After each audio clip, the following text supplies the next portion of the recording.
Hello দোস্তরা, দেখতে পাচ্ছেন আমার সামনে একটা চিপসের প্যাকেট। চিপসের নাম হইল যে সিপকো। সিপকো মানে আর এনে লেখা আছে ফ্রি টয়, মানে বাচ্চা বলানে খেলনা সালনা বাইরে। হ্যাঁ, ওকে। তে ওখানে আমি এই চিপসটা বাজারে থেকে কিনা নিয়েছি। এই চিপসটা আমি আনবক্সিং করুম দোস্তরা। আনবক্সিং করে দেখুম এটার ভিতরে কি বাইরে মিনি টয় ফ্রি টয় লেখা দিছে। হ্যাঁ, মানে বাচ্চা বলানে বস্তু বানি বাইরে আসলে অরিজিনালি না ডুপ্লিকেট নাকি এটা কোম্পানির এক্সপেরিমেন্ট ভিডিও বানামু। এই যে দেখেন দোস্তরা, এই যে আমি এই বস্তুটা কাটি। হ্যাঁ, কাইটা হেরা দেখি কি বাইরে। হ্যাঁ, পুরা লাইভে কাটুম। হ্যাঁ, এই যে কাটতে আছি,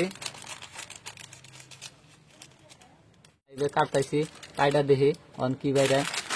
পুরা বারবার লাগতে আছে। ওয়াও, দেখতে পাচ্ছেন একবারে পুরা স্পেশাল একটা ঘড়ি। দেখেন কি সুন্দর ঘড়ি। হ্যাঁ, এই ঘড়িটা কেমন দেখা যায়। ওয়াও, বা কি সুন্দর দোস্তরা। যদি আমার ভিডিওটা পছন্দ হয় তাহলে লাইক কমেন্ট শেয়ার করে বলবেন না। হ্যাঁ, জলদি জলদি করে দেন দেখি। ও ভাই সাব, দেখো কি সুন্দর ম্যাজিক ঘড়ি। বাহ, ওয়াও দোস্তরা, এরকম যদি ভিডিও দেখতে চান আমার চ্যানেলটা অবশ্যই সাবস্ক্রাইব করে রাখেন। হ্যাঁ, প্লিজ প্লিজ। ওয়াও ওয়াও, এই যে নোটিস, নইল নোটিস। ওয়াও, কি মজার, দেখতেই পাচ্ছেন।